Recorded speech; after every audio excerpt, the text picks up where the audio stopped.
Deep in the Congo jungle, Leon Rom, on orders from King Leopold, leads a group of soldiers to obtain the famous diamonds of Oper to fund his campaign. The Oper site is being guarded by African Congo warriors, but the superior gunpowder of the military quickly wipes out the first wave of defenders. The expedition team pushes on into the thick mist, but soon find themselves surrounded by more warriors led by Chief Mbonga. The fighters launch their attack from underwater, disorienting the soldiers while spears rain down from above. After a short but intense fight, the expedition team is massacred by the warriors, leaving only Leon Rom alive. They surround him on all sides, and one warrior steps forward to face Leon, but he manages to incapacitate the man. Mbonga then appears, and Leon reveals that he knows of the chief and has come to meet with him. Mbonga shows him some Oper diamonds. He knows Leon has come for the diamonds, but he has something he wants in exchange and demands that Leon bring it to him. Then he can have all the diamonds he wants. Over in England, Earl of Greystoke John Clayton, famously known as Tarzan, receives an invitation from King Leopold to tour the African Congo, to see the schools he has built and acknowledge his anti-slavery efforts in order to open trade discussions. Due to King Leopold going bankrupt trying to control the Congo, the politicians want John to become Leopold's business partner, so Her Majesty's government can also get involved in the Congo, claiming they would be creating jobs for the poor natives. Also sitting in on the meeting is Dr. George Washington Williams, an American envoy, who decides to stop beating around the bush like the Englishman. He blatantly explains that Leopold actually wants Tarzan, not John, to wow the public and get England to pay his debts so they can make money, nothing more. John coldly refuses their offer and corrects Williams. He is no longer Tarzan, he is John Clayton III and the Earl of Greystoke. Williams catches up with him on the street, apologizing for the rudeness. He reveals he needs John's invitation to join the expedition, as the US government suspects that Leopold is using forced labor to keep control of the Congo despite being bankrupt. He wants answers, and he suspects that John would want to know what is happening back home to his friends, and urges him to accept the invitation and take him along so they can both get answers. John accepts, the revelation now troubling his mind. There is a flashback to John's early days in the Congo. His mother was first to pass away from an illness. Then his father was attacked by a race of Mangani apes and killed. A baby John was taken from his crib by a female gorilla who protected him from the others and ended up raising him. In the present, John goes to see his American wife Jane, who is surrounded by children, but they rush to John with a million questions as he is still a spectacle everywhere he goes. Jane is excited about going back to the Congo and seeing her old friends, but John thinks it may be too dangerous for her. Jane doubts Mbonga still possesses any danger to them, but John is more concerned with her well-being, as they have just recently lost a child.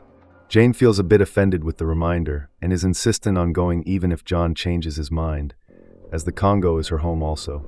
John leaves, and another flashback shows how while being raised by the mother gorilla, John was chased and attacked by the alpha male, who had refused to accept him into their tribe, but the mother was always there to protect him. In the present, John goes to look over his parents' old things from their time in the jungle, and a letter from his father during his last moments in the Congo. He goes to join Jane, who is sitting sulking in a tree, making her promise to be safe in the Congo, and Jane happily agrees and kisses him deeply. A few weeks later, John, Jane, and Williams arrive in Africa. While walking on the vast plain, John encounters a pride of lionesses who greet him warmly, and Jane explains to a shocked Williams that they've known each other since just cubs. Leon and his soldiers arrive at the ports and demand the passenger list, where he sees John and Jane's names and takes the list for himself. He meets with his corrupt financier Mr. Frum, and they have deduced that John and Jane disembarked the ship before it arrived at port, eluding their trap. Leon suspects that he has gone to the Kuba village and plans to track him there, but needs Frum to buy him more time to pay his debt to Frum's firm and receive his mercenaries. Frum doubts he can get more time, until Leon shows him a diamond from Oper. So Frum takes the diamond and warns him to get the task done before his firm goes to another party.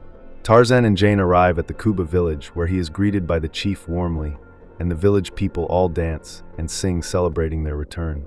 The chief's son Wasambu also shows up, and Jane greets her childhood friend with a hug.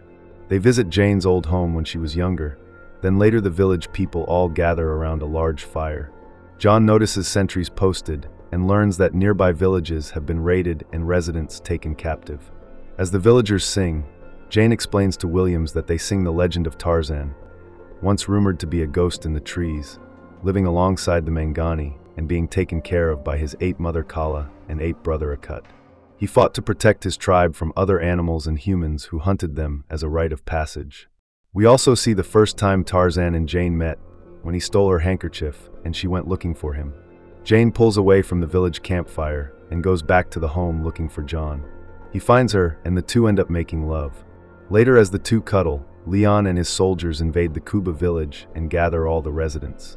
He sends soldiers to find John and Jane, but they are easily taken out. Leon's mercenary then points his gun at the chief, demanding that he kneel, but the chief refuses to kneel before them. Leon then aims his gun at the chief, and meanwhile, John is fighting off soldiers to get to Leon. But he is too late as the chief is killed and John is tackled by Leon's men and eventually restrained with plans to take him to Mbanga. They also take 10 of the strongest men from the village to be used as porters before burning the huts.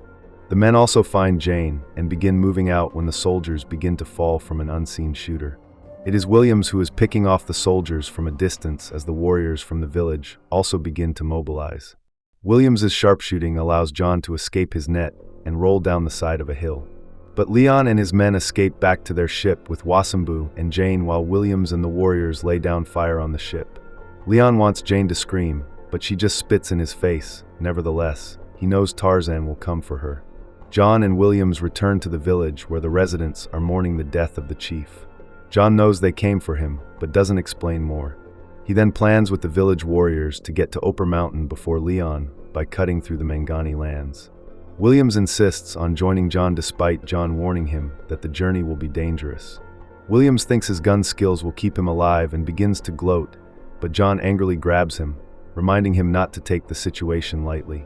On board the boat, Jane tells Leon that they were invited to the Congo by King Leopold, but he reveals the invitations were sent by himself and Jane nor Williams wasn't even supposed to be there.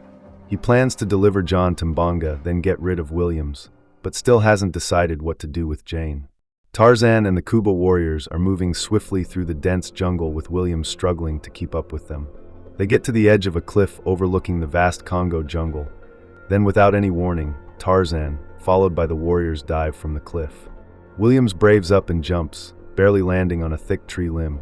Tarzan and the men effortlessly run along the limbs meters above the ground until they get above some train tracks with a train speeding their way.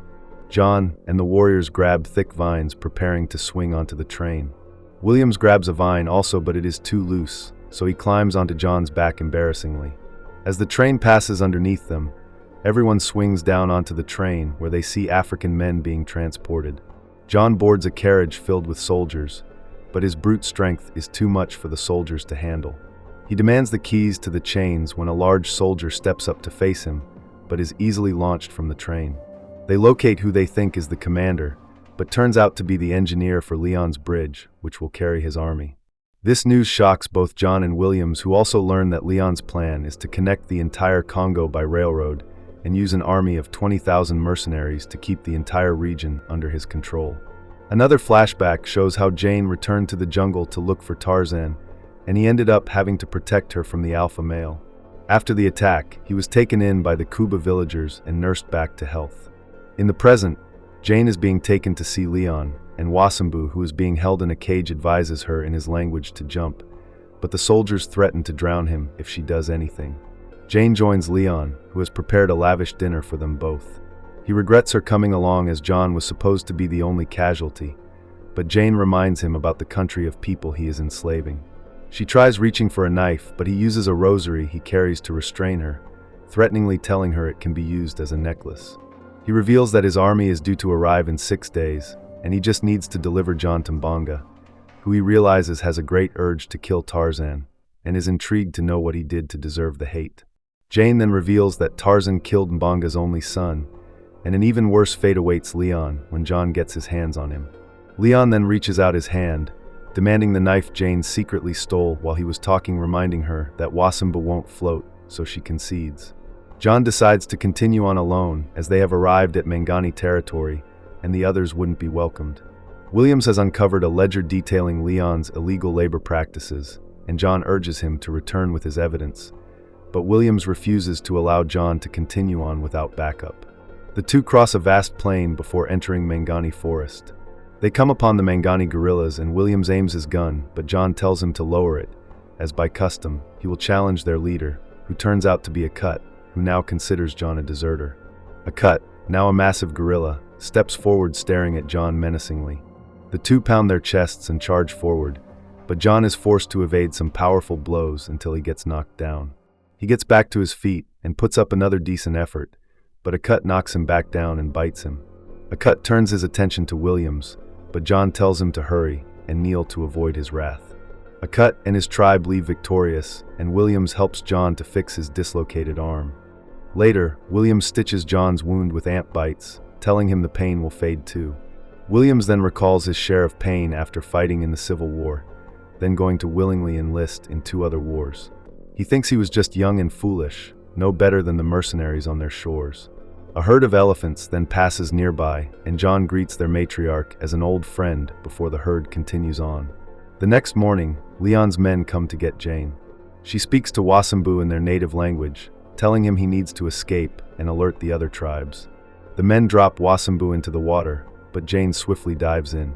By the time the men reel in the cage, both Wasambu and Jane have swum to the other shore, barely escaping a charging hippo before running deep into the forest.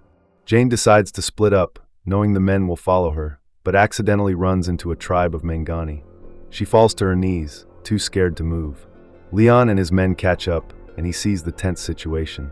He slowly approaches Jane to pull her away, but as they slowly back away, a soldier shoots and kills one of the Mangani. John hears the gunshot from the top of a cliff and launches himself into the forest below, going full Tarzan, swinging masterfully from the vines. On the forest floor, Leon's men are gunning down the Mangani as Jane screams at them to stop. Akut and his team soon arrive and see the slaughter. Akut begins charging at the men, but John tackles him out of the way before he is shot.